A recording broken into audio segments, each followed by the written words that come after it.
our previous videos on vector addition, we have seen that the vectors are added using methods like head to tail method, triangle law of vector addition, or parallelogram law of vector addition.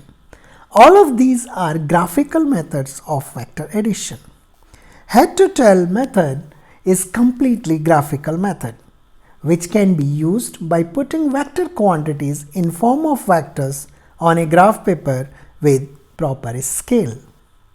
In case of triangle law of vector addition, in a special case, when quantity vector are at 90 degree, in addition to graphical methods, we can use Pythagorean equation and trigonometric functions to know about the resultant vector magnitude and direction. Similarly, in case of parallelogram law of vector addition, if we know magnitude of both the vectors involved and the angle between them, we can find out the magnitude and direction of the resultant vectors by using related formulas. So, in true sense, triangle law and parallelogram law of vector additions are not only graphical methods but also have analytical way to get the resultant vector quantity. Graphical method of vector addition is not so convenient to use in every situation and also sometimes tedious and has limited accuracy. So now question is there any other simple way where we can just use normal math and get the resultant vector? We have to start it with converting a vector magnitude and direction in its component form. A vector can be presented by its magnitude and direction. As in this case, here the force vector has magnitude of under root 50 and its direction, which is a theta angle with x-axis, is given by 45 degree. So this vector is presented by magnitude and direction. Now we can represent the same vector in component forms. Component of this vector along x and y direction. Here the fx is f cos theta, which is if we take the coordinate of a as 5, then f cos theta will be 5. Similarly, fy is f sin theta and this is also equal to 5. So f equal to 5 I cap plus 5 j cap, where I cap is a unit vector in x direction and j cap is a unit vector in y direction. So here we converted a vector from its magnitude and direction format into a component form of vector presentation. This component form of vector presentation is very useful in doing vector additions or finding the resultant vector of a combination of multiple vectors. Here we saw the vector in two-dimensional component form. The same concept can be extended to three-dimensional vectors. Now if we take two vectors in 3 dimensions like vector A here and vector B, then the addition of vector A and B, which is the resultant vector R, can be given by the sum of x component and sum of y component and sum of z component in 3 different vertical or perpendicular directions.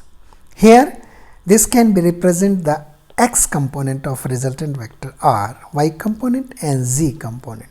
So we can represent the vector R, the resultant vector R, as a sum of component vectors of that vector R. And the magnitude of this vector can be given by under root of rx square plus ry square plus rz square. And the direction cosines are given by cos alpha, where alpha is the angle between the x component and the resultant vector, which is given by the ratio of x component and the vector R.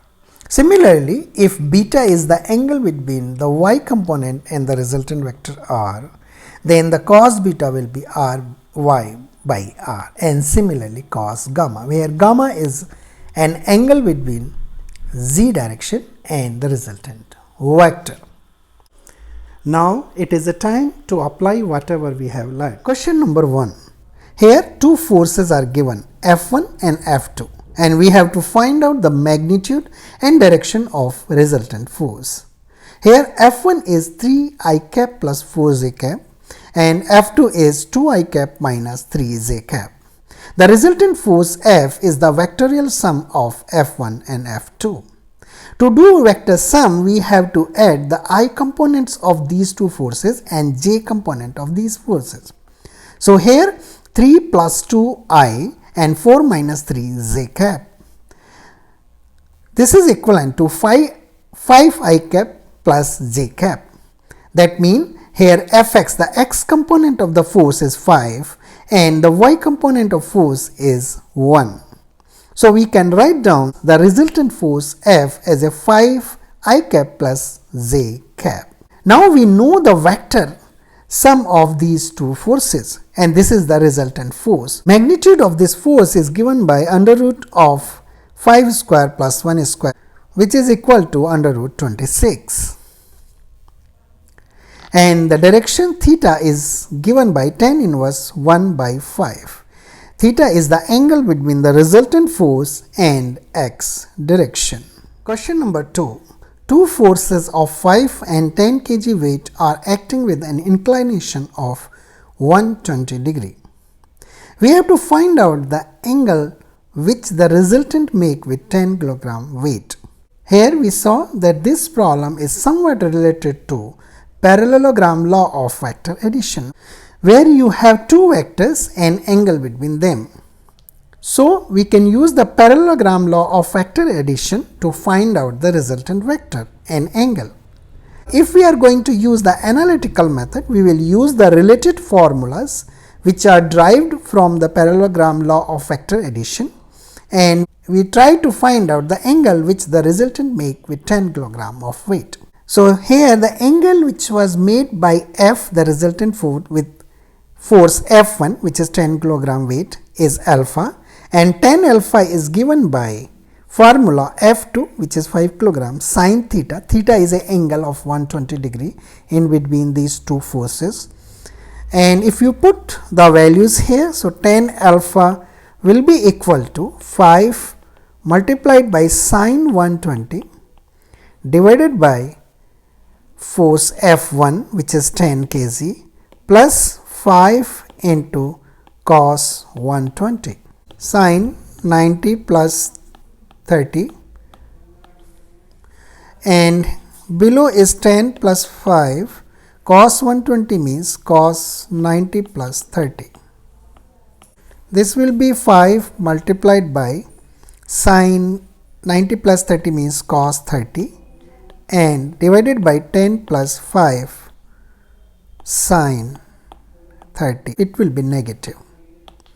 Cos 30 is root 3 by 2, so this will become 5 into root 3 by 2, and this will be 10 minus 5 by sin 30 is 1 by 2, so 5 by 2.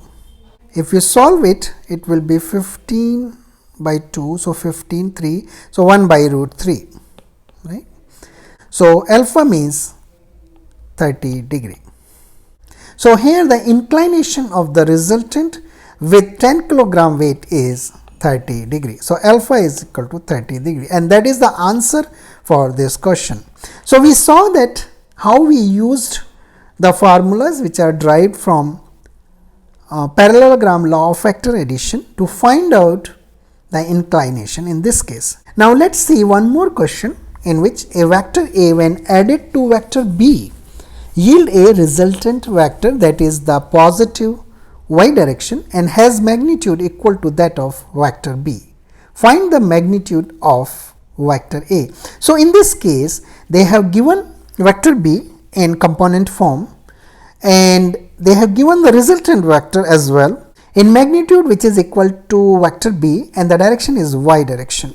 That vector B is 3i cap plus 4j cap, and let's assume the resultant vector is r, which can be represented as the magnitude of r, vector r, and the direction of r, which is r cap.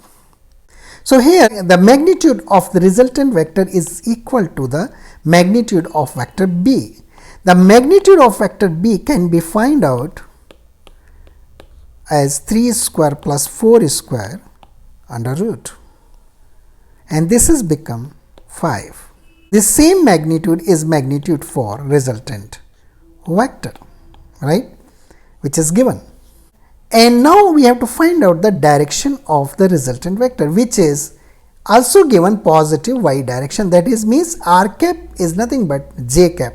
So the resultant vector can be written as 5j cap. So we know the vector b, we know the resultant vector, and we have to find out the vector a.